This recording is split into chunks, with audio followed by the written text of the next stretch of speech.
channel ini.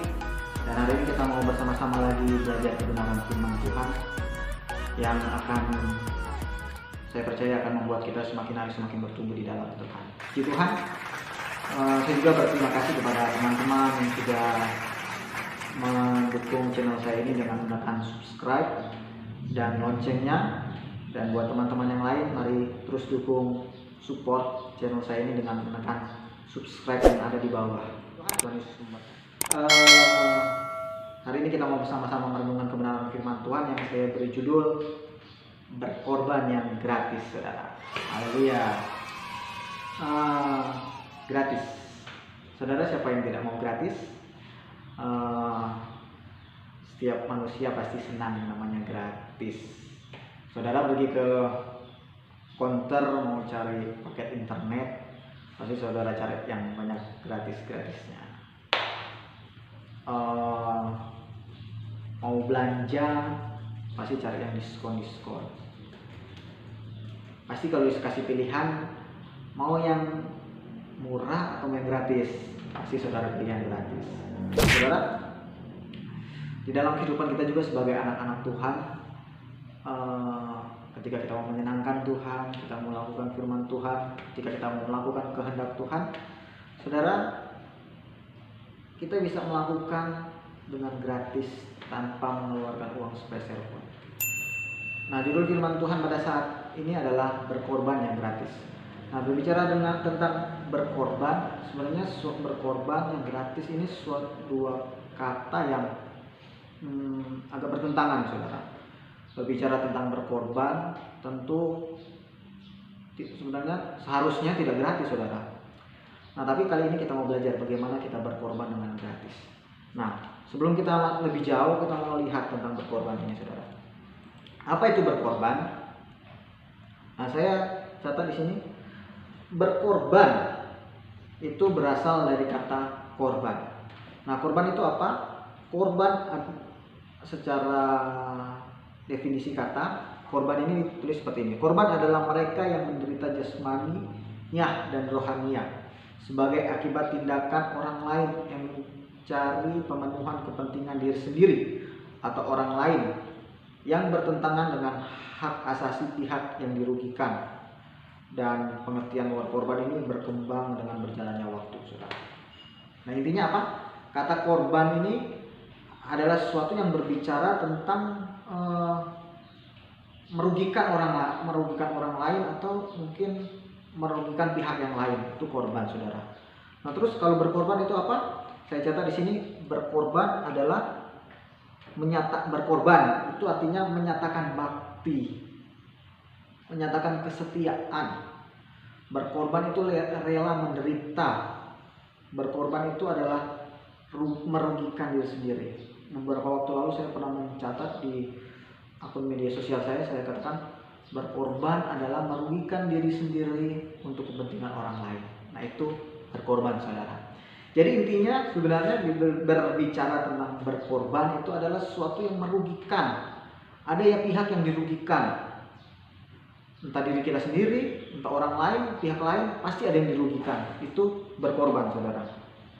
Nah, setiap kepercayaan, setiap agama di dunia ini pasti mengajarkan berkorban. Kalau saudara kita umat muslim, ada namanya hari raya kurban. Hari raya kurban itu hari raya di mana mereka mempersembahkan kurban kepada Tuhan dengan cara mereka menyembelih sapi, kambing, dan hasilnya dibagi-bagikan kepada masyarakat yang ada. Nah, tentu hal seperti ini hal yang mengeluarkan biaya. Harus beli sapi, beli kambing sampai puluhan juta, sampai ratusan juta. Dan ini adalah sesuatu yang harus mereka lakukan. Salah satu ritual upacara keagamaan mereka. Nah, agama Hindu, agama Buddha, tapi kalau agama Buddha berbeda, saudara.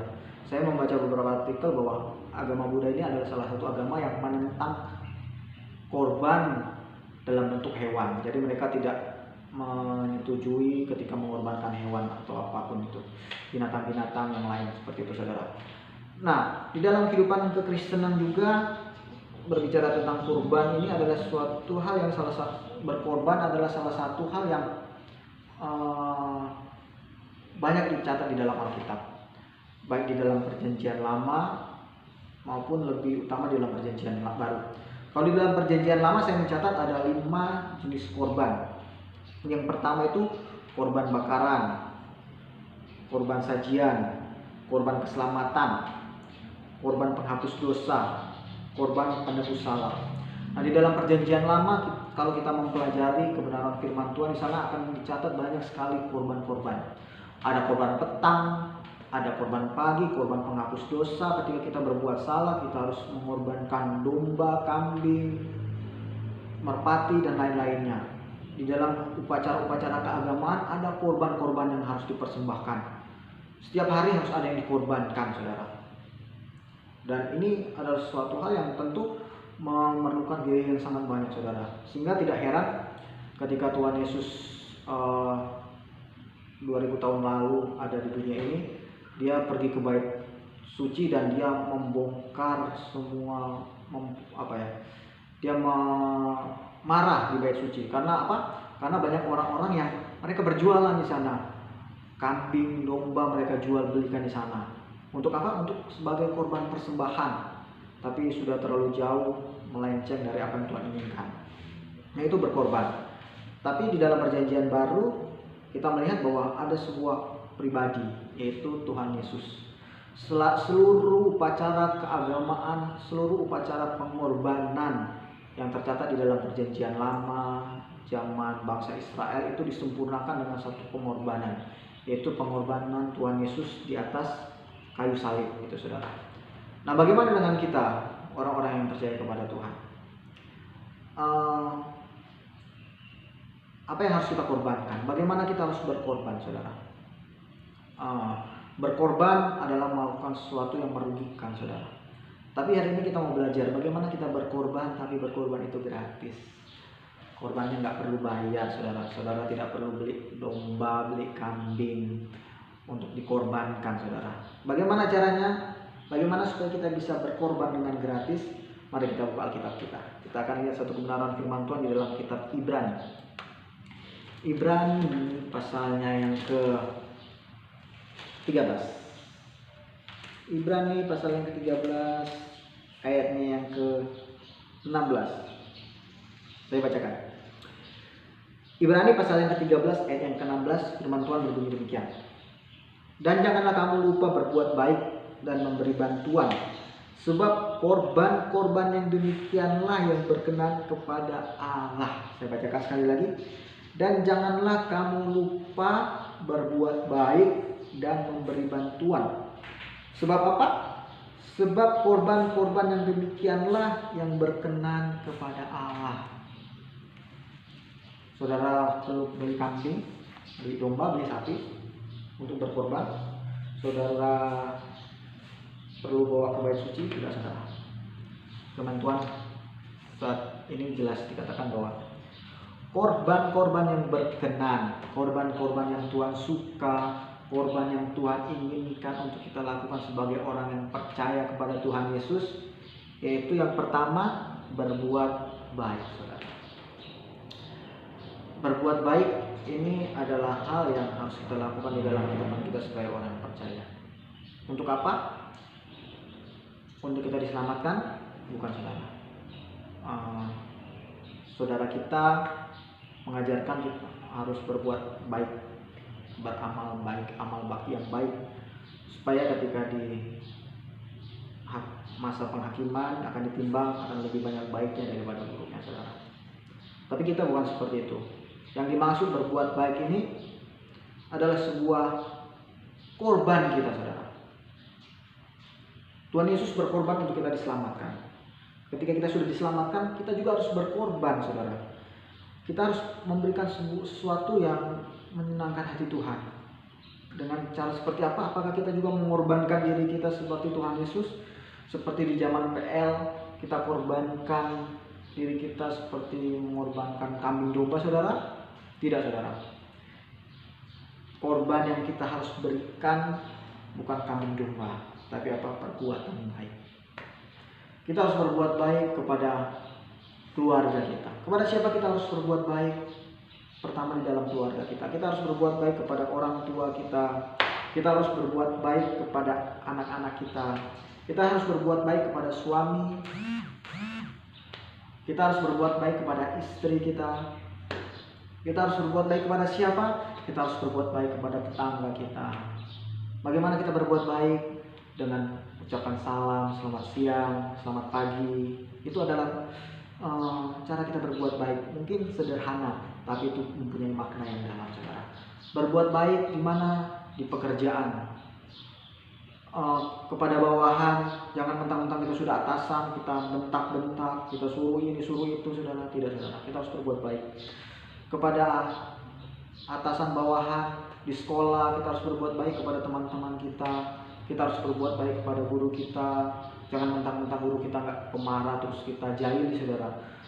Kepada teman-teman kita, mentang-mentang teman-teman kita ini agak kurang, mungkin kita bully, saudara. Itu tidak baik, saudara. Kita harus berbuat baik kepada siapapun, dimanapun dan kapanpun, saudara. Apalagi yang firman Tuhan katakan di dalam ayat yang ke-16,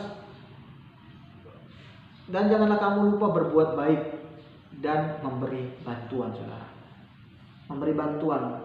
Perbuatan baik kita harus disertai dengan action. Apa itu? Memberi bantuan. Di dalam terjemahan yang lain dikatakan berbeda, saudara. Kata memberi bantuan ini, kalau di dalam terjemahan yang lain dikatakan persekutuan. Sepertinya agak sedikit bertentangan, ya. Persekutuan. Kalau di King James Version ditulis communicate, komunikasi. Terjemahan yang lain dikatakan sharing. Bagaimana kita berbagi, saudara? Jadi maksudnya seperti apa, saudara? Memberi bantuan, berbuat baik harus disertai dengan action, saudara. Tindakan kita, persekutuan kita, bagaimana kita menjalin hubungan, komunikasi kita, bagaimana kita berkomunikasi dengan orang-orang di sekitar kita, saudara. Orang percaya, anak Tuhan, orang Kristen harus menjadi terang dan garam, harus menjadi berkat, saudara. Kita mungkin berpikir, apa yang harus saya lakukan untuk menyenangkan hati Tuhan? Apa yang harus saya kerjakan supaya hidup saya ini berkenan kepada Tuhan? Saudara, hari ini Tuhan mau memberitahu kepada kita cara kita menyenangkan hati Tuhan. Bagaimana hidup kita berkenan di hadapan Tuhan adalah dengan kita berkorban kepada Tuhan. Apa yang harus kita korbankan? Harta kita. Mungkin kita tidak punya harta yang melimpah, kita tidak punya uang yang banyak, kita mau beli beras, sembako untuk kita bagi-bagikan kepada orang-orang di sekitar kita. Itu bukan menjadi alasan untuk kita tidak bisa berkorban, saudara. Karena firman Tuhan hari ini mengajarkan kita bahwa kita bisa berkorban dengan gratis. Firman Tuhan saat ini mau mengajarkan kita bahwa kita bisa berkorban tanpa mengeluarkan uang sepeser pun, tapi menyenangkan hati Tuhan. Apa itu? Saudara berbuat baik, saudara menjalin komunikasi yang baik dengan orang-orang sekitar saudara. Saudara bisa menjalin persekutuan yang baik sesama anak Tuhan. Dari tutur kata kita, bagaimana kita berbicara, saudara. Mari kita menjadi berkat, menjadi contoh. Mungkin dengan memberi bantuan itu juga adalah salah satu cara kita berbuat baik.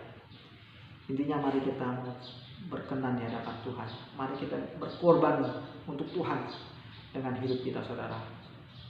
Beberapa waktu lalu saya katakan bahwa kita ini adalah Kristus kecil di dunia.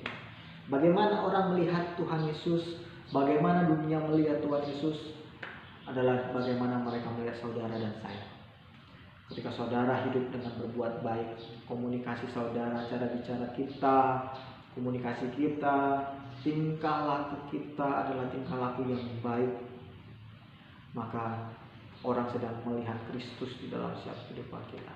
Kita sedang menyaksikan Tuhan Yesus di tengah dunia ini dengan perbuatan baik kita, saudara. Puji nama Tuhan. Mungkin ini renungan singkat yang dapat saya bagikan kepada kita semua. Saudara mau berkorban gratis, yaitu dengan berbuat baik. Tuhan memberkati kita semua. Thank you.